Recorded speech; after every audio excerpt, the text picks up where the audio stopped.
Hello everyone, welcome. A guy who is recovering from a cold is back at it. You can probably still hear it, but who cares. Welcome back to the Weezer Seconds. Last week we looked at what is the make-believe demos, and basically that was better than the actual make-believe album. I know a lot of people were talking about how the sudden shift or scrappage of what was on the demos was because Rivers got out of a depression. And I did comment that I can't fault Rivers for getting out of depression, because depression is a very serious thing, and to get out of it is very respectable, and I will never fault Rivers for that. But my opinions on the... God, I hate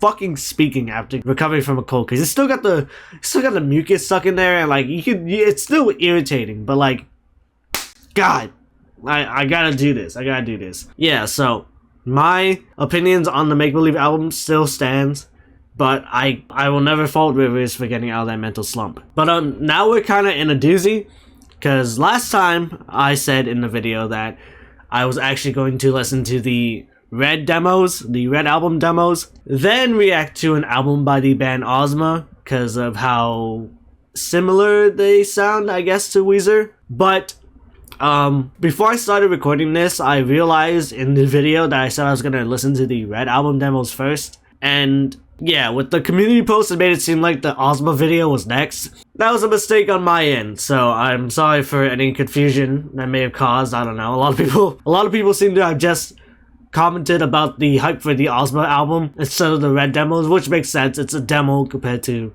an actual album, but still, that's a mistake on my end. But anyway, we move on. We can do some flexing with the schedule. I mean, we've done it before. We can do it again, and yeah. Whoops. So the album we are looking at is Rock and Roll Part 3. Basically, what I've been hearing from Ozma is that they apparently out-Weezered Weezer, which sounds like a very weird, very interesting accomplishment to have as a rock band. But I've noticed that these guys almost exist in the same realm as Weezer, because this album that we're going to react to came out in 2001. And if you know anything about Weezer during the 2000s, it's been very interesting one. Look at this album cover. Very interesting. Yes, very interesting album cover. Basically kind of just lines. There's probably an art style to describe this, but I don't know the exact word. I'm sorry, but yeah. Does this predate the Green album? Either it's around the time or it almost predates the Green album. I don't think it does, but if that's the case, then we're probably gonna get a more Blue Album Pinkerton style of Weezer, because that's all they really knew about Weezer back then. Hopefully they can interest me rather than just being another Weezer, if that makes any sense, but we shall get into that later. Let's see if there's any genius lore before we just start going in. And there's 2 downvotes. Okay. Rock and Roll Part 3 is the first studio album by American rock band Ozma. The album was originally released on Ozma's own Tornado Records in 2000. After signing to Kung Fu Records, the label agreed to re-release both Rock and Roll Part 3 and the double donkey disc with new some mixing and both being remastered. Well, already getting a couple errors there. Proposed edit. Debut studio album. It was self-released by Ozma's own imprint, Tornado Recordings, on January 1st, 2000, and re-released for national distribution by Kung Fu Records on August 21, 2001. Okay, well, that doesn't say much, but let's just get into it then. Sure has the length of a Weezer album. Rock and Roll Part 3, Ozma, August, actually, wait, sorry. When did the Green album release? Well, even if it mattered. May 15, 2001, yeah, see? Like, it doesn't really even matter if they actually did release this in 2000. So, we are basically gonna get some Blue Pinkerton type of Weezer stuff. Maybe even more? I don't know. Okay, now we can go. Rock and Roll Part 3, Ozma, August 21st, 2001. 11 songs, 45 minutes, 30 seconds. Track number 1, Domino Effect. Okay. And they're from Pasadena, California? Okay. Okay. These drums are very welcome. Whoa. I hate mucus. But still, that voice is very uncanny. Is that the right word? Yeah, it's very eerily similar to The Guy. The Guy. How much has this band been influenced by Weezer? These were the guys that also were helping with Everything Will Be Alright in the End, right? Were they the guys who made the Eulogy song? The Eulogy for a Rock Band, one of my favorites off the album. It is almost uncanny. I'm liking what I hear so far. Let's see what they have to say. Let them cook. And the background vocals too, the high-pitched background. Wow.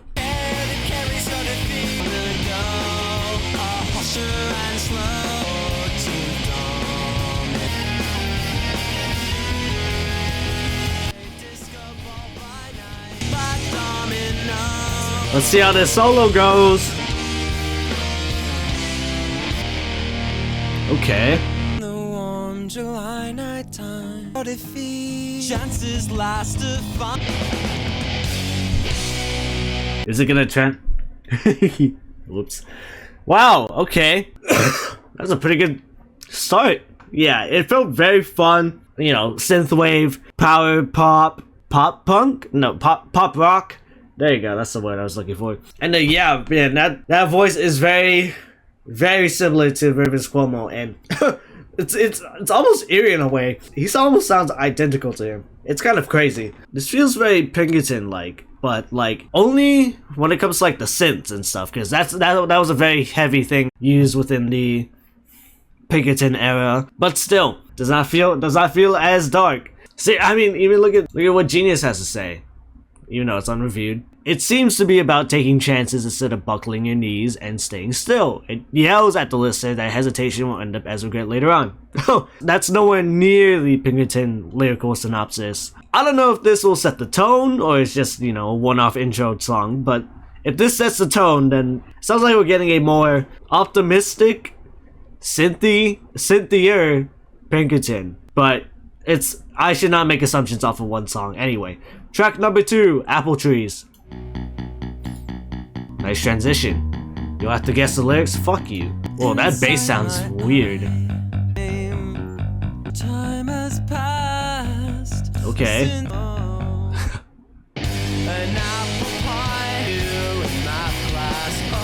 Okay.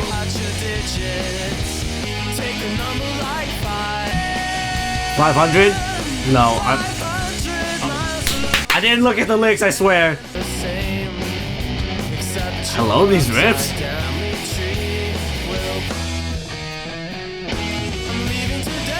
No, don't go! Hey, hey, hey, hey! What? Oh, man. Oh, man. What? That was a really cute song. I do like the way they sing it. Like, you know, let's make an apple tree, let's make a family tree, you know, this is love, baby. This is what we're put on this earth to do. Unless you don't like love. But even if the person seems to have not been contacted, considering no, they have been contacted. They wrote replies and messages, but still felt like a loser. It has such a nerdy charm. I don't know, it just feels uplifting. It feels very adorable. And like, saying that to a rock band, little interesting way to describe it, but that's just how I'm kind of seeing it. It's just like very nerdy, very humorous, and yeah, it's executed in a way that I'm like, I actually kind of find this entertaining. The number pi, I studied you in math class and did all my work but never got your digits. Like the lyrical content here is just very cute and entertaining. It's about the memory of an old crush the narrator can't get out of their head. The crush seemed to get out of hand, narrator imagining an entire family tree sprouting, when in reality nothing ever came of it. Okay, let's see. Oh, and I'm so dumb. The fucking Mac, iMac, Apple. God. Okay. God. Why did I not make that connection? I should. That was such an off. Anyway, I'm liking it so far. All right, track 3, Shooting Stars.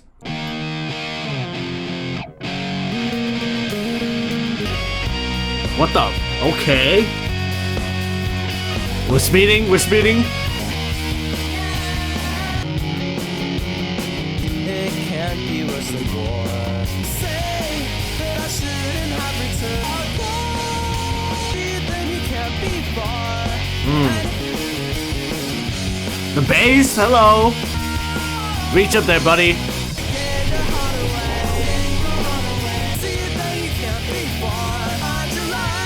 Yeah! That's how you find your love! Yeah! These guys know how to rock a little bit, huh? Wait. Well, besides the fact that, you look deep into the lyrics and, it's not as fun as, it's not as fun as the instrumentals make it. Genius goes further into this and says, tells a story of a Russian soldier who comes back home after a war to finally see his love. But she's with someone else, and the soldier leaves to cope, and come back to face my fears. It can't be worse than war.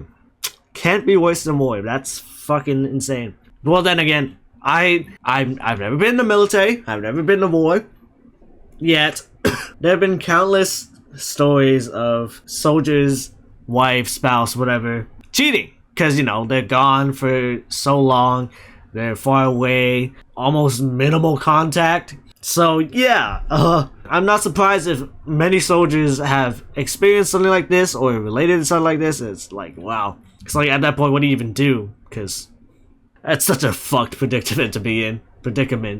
Such a fucked predicament to be in. Every night I see a shooting star, I'm wondering if it's landing where you are. If you can see it, then you can't be far. And if that's the way you do it, that's the way you find your love. It's long gone, man. Hopefully you find solace in the fact that this lady might have cheated on you. Hopefully you can somehow find the strength to find acceptance, because my god. Next track, Natalie Portman. I know her. And we couldn't love them. Man, these guys are really underground, huh? Got it. Man.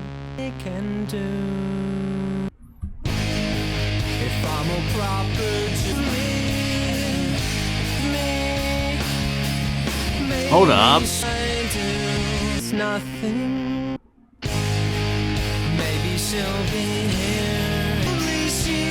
Oh, okay. Okay, now this is a very darker emo side of things. This is possibly the closest to like the full-on Pinkerton aesthetic.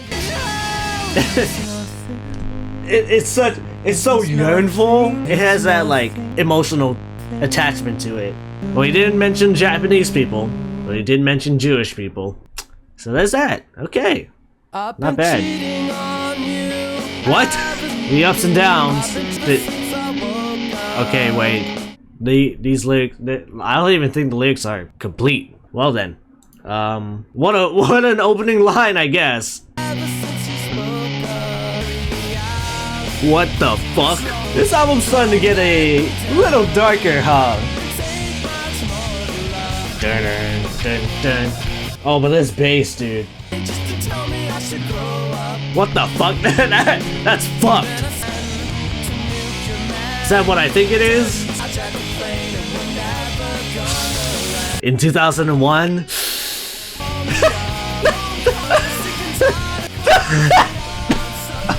Oh my god. I fucking hate Genius Annotation sometimes, man. Oh, but hey, still, the guitar work is pretty nice.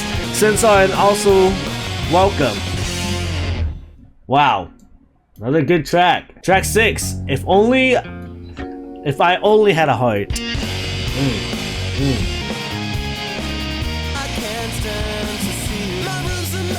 My room's also a mess. My hair's kind of a mess too, Jesus.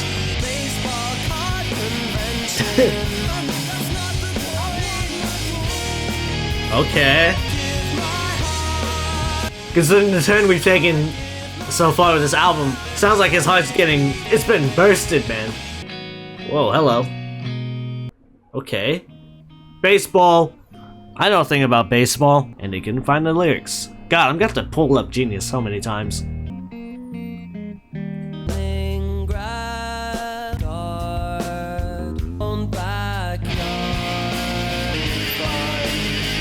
Hell yeah! Rough. Yeah, the vocals here more the vocals have a more emo type of inflection to it. The organ player?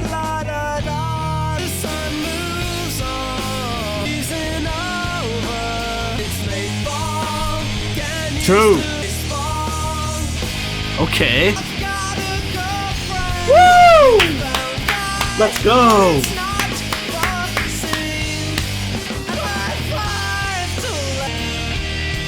Whoa. Yikes. This one's getting more explicit with how dark the album's gotten. Well, I mean, it's March now, so it's starting to hit the spring. Unfortunately.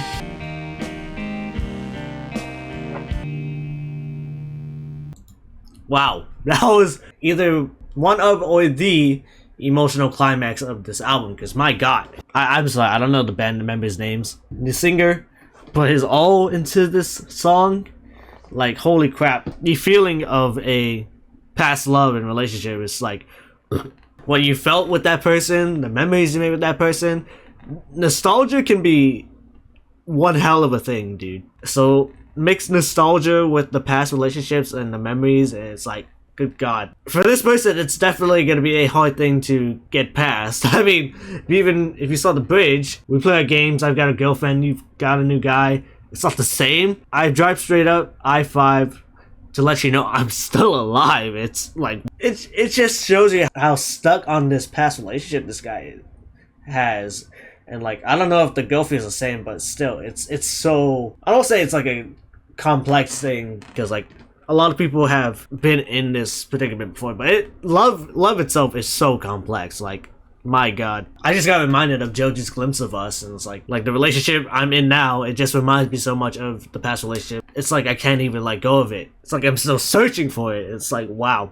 It's a very shitty situation to find yourself in. Hopefully things can get resolved before both relationships possibly crash and burn. This song is full of baseball imagery and references. These devices function as a metaphor for a relationship. This isn't the first time baseball has been associated with relationships through metaphor. Seems to be a song about playing baseball when it's actually about a breakup. Yes. Through the line, "Is our season over?" the singer is asking if the relationship has reached its end. The song uses a baseball season as a metaphor for the relationship.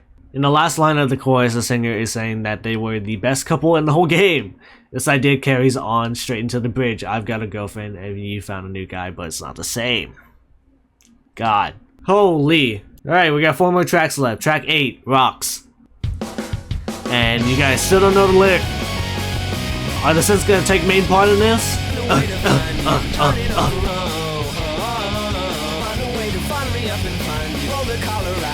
Colorado. Okay. Okay, we're getting a more faster rock inside.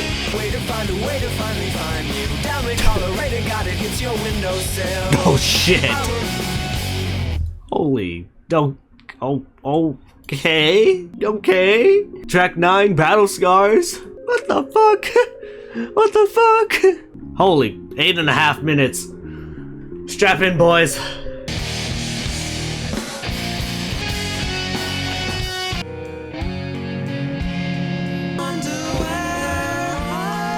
We're back with the shooting stars.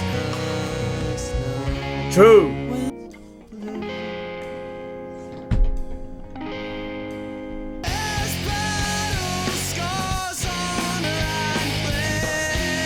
Respectable. Hello, Synth.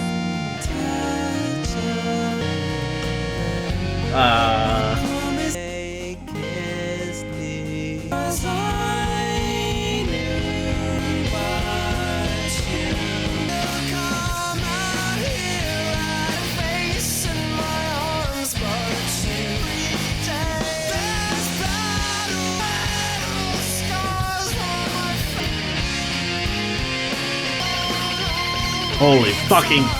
Okay, Solo.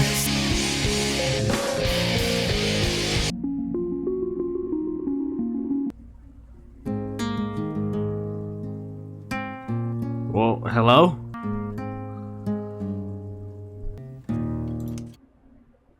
It's probably gonna transition into the next song, but wow. That built up very well. Building into that huge explosion is like, wow. The singer, he yelled his ass off on this one. The performance here was very, very raw, very emotional. The lyrical substance here, the imagery, the instrumental imagery, God, I didn't think we'd actually get another emotional peak or climax in this album, but in almost quick succession too, it's like, what the, how? What, these guys are making a good album here. And now I've lost your touch again. I know I'm only one in 20,000 men. I promise not to let you go. Just close your eyes and sleep right through the falling snow. Of all the shooting stars I knew, I never fell for anyone but you. Holy moly. And with the length, it kind of sets an idea of, you know, that one Weezer song, Only in Dreams. But the Genius About section gives me a lot more lore here. With a runtime of 7.5 minutes, Ozma's Battlescars runs parallel to their idol's Only in Dreams, taking the place of their flagship song while being too long to have been a single. During the Rock and Roll Part 3 era, it was typically the band's opener when touring with Weezer. See, that's the thing where I was like, oh, so that kind of makes sense. I thought they were just a band that was heavily inspired by Weezer. I didn't know they actually... Wait, they definitely did interact because of Eulogy, but I didn't know they interacted this early on. I thought it was just like they finally intertwined like in the later years, but no, they've been together for a while, and they go way back, and that's a neat little tidbit of lore that I've been refreshed on. When touring with Weezer, whose fame they unshamedly rode on the coattails of, alongside Saves the Day, until they were picked up by a label. Serving as an introduction to the band for many, Battlescars proved that Ozma could perform an epic just like their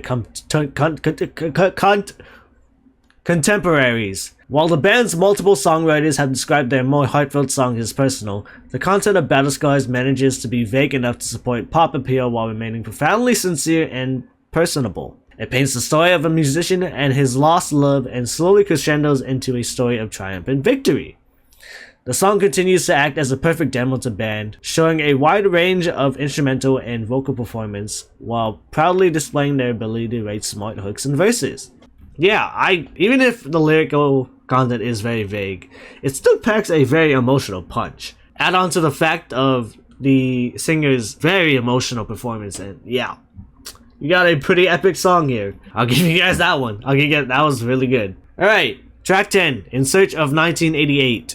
And they can't find the lyrics. I don't want to remember. True. The Year of Justice for All. Oh, okay. Yep. Okay. Back to yearning for those nostalgic times. Then we go back to 1986.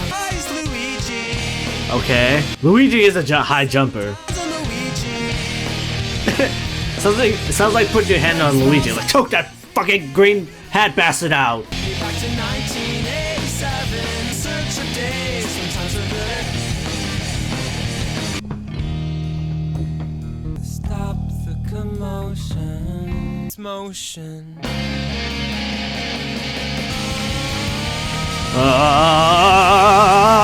Maybe back to 2005, when I was 3 years old. Besides yearning for that love, I guess. You know, sometimes I do yearn for a day when I was fucking young, didn't have to do adult shit. Genius annotation, Ozma. Very, very, very helpful. Ozma. Alright, we're gonna transition to our last track. Track 11. Last Dance. You caught us. We're still working on getting the lyrics for the dude. It's been 24 years. Just fucking shit together. Spotify. As your first chance. Sweet. That's the band name. As the old sound. Oh, okay. And soon inside, Unfortunately, the night has to end eventually. Oh, more baseball. Let's go. I love you so long.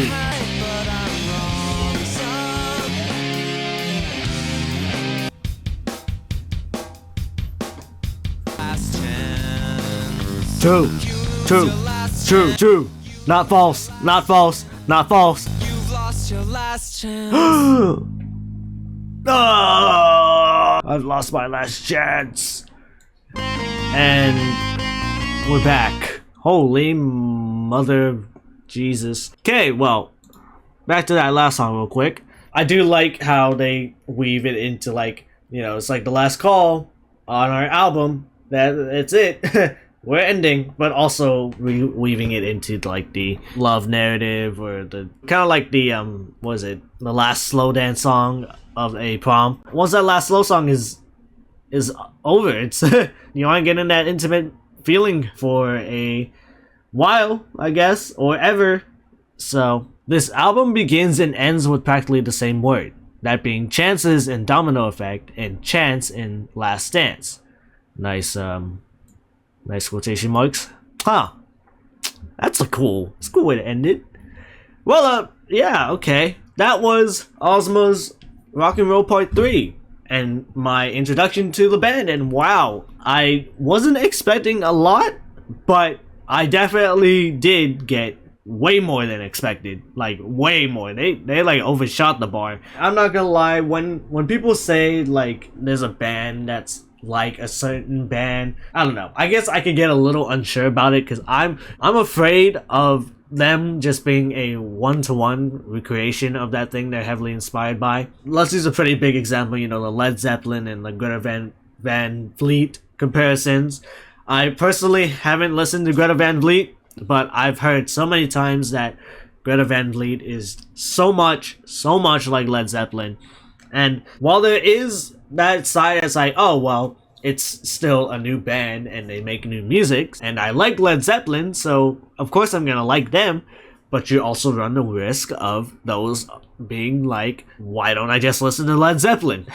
you kind of get where I'm going with this. If Ozma was like a one-to-one recreation of Weezer, there's a part of me that's gonna go, why not just listen to Weezer? But these guys have, I felt like they've molded the Weezer aesthetic in a way that almost makes it their own for this album. You do have the production choices of Pinkerton and a little bit of Blue. Well, you do also have the like uplifting kind of aesthetic from Blue, and the nerdy, cute, sometimes corny but still cute lyricism. Also, I do get some sort of feeling like precursors to Everything Will Be Alright and the White Album, which makes sense considering they did have a hand in everything. There are some personality traits in here that still makes it its own and not completely a one-to-one rip, which I can appreciate. They definitely still wear that Weezer heart